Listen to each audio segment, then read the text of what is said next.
Hi everyone, my name is Fifi and I'm from Xilin Association. Xilin is a nonprofit organization serving older adults from Asian American, Hispanic, and other underserved communities. More than half of our clients are Chinese older adults, so today I will share some information to help you provide culturally informed APS services.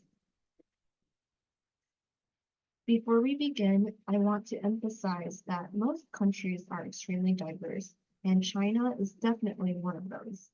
There are 56 officially recognized ethnicities native to the region, and there are many more that are unrecognized.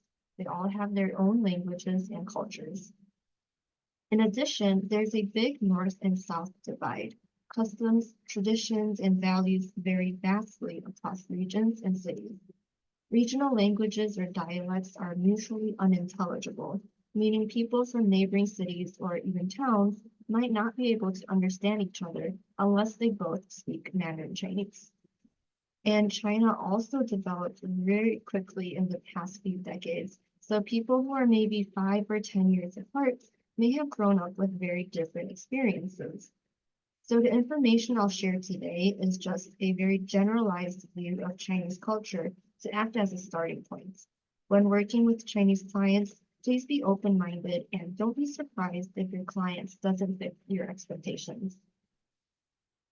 With that being said, I want to start with some important cultural values that might affect your communication with the clients during the initial intake stages or the later intervention processes. First up, we have saving face. The face here means dignity or ego. So saving face means trying to maintain an image of sorts. Similar to that, there's a Chinese saying called 家丑不可外扬, meaning family issues shouldn't be shown to the public. In terms of adult abuse, this kind of mindset can translate to the older adult not want feeling humiliated if people find out about the problems that they're facing. So maybe they know that they're being abused and they do want help.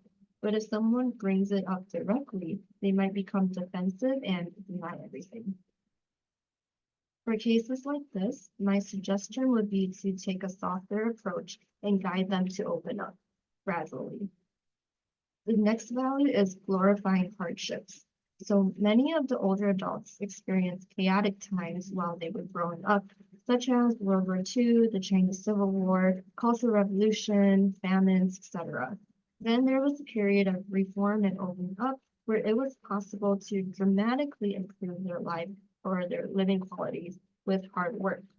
So many people have the mindset that experiencing hardships is necessary in life, and complaining about it or thinking it's a problem is a sign of weakness or softness. In the same vein, some older adults might think it's completely normal to suffer and make sacrifices for their children. So you might have heard of the Confucian value of filial piety, meaning children must respect and serve their parents.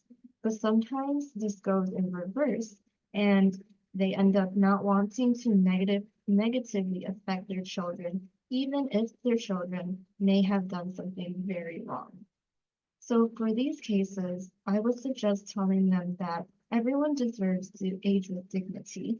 And even if they claim that nothing's wrong and that they don't need any help, you could still provide them with some information or resources and let them know what help is available and what options they have if they ever need it. So not pressuring them or forcing them to make a decision on the spot, but maybe give them some space and some time to digest and maybe convince themselves to take this kind of step.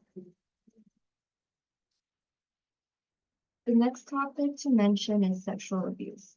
So in some other cultures, especially more conservative cultures, this might be an extremely taboo subject. In Chinese culture, it's not necessarily taboo or offensive, but it's just not something that people talk about publicly or comfortably with strangers. And even now in the 21st century, sex ed is still basically non-existent in schools. So for words like consent that we use a lot when talking about sexual abuse, there are some Chinese translations, but they're not used in everyday life, and people just won't really understand what it means. So instead of using these textbook terms, it's better to explain a concept in simpler or roundabout ways, or use examples to get your point across.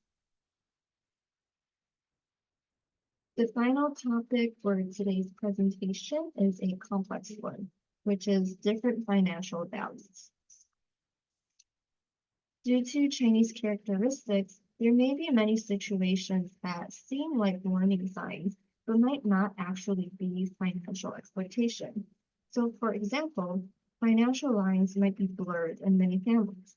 Like with the reverse filial piety that I mentioned earlier, many parents think it's completely normal to keep giving their children money, even way into their adulthood. So this could seem like the adult caretaker is taking advantage of the older adult's money or finances, but both parties might think that it's completely normal.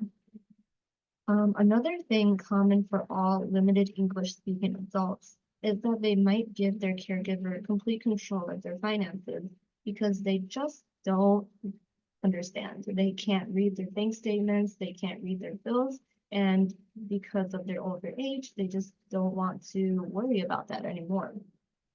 So this could be voluntary and not a problem, but if there are issues of financial exploitation, it could be more difficult to distinguish.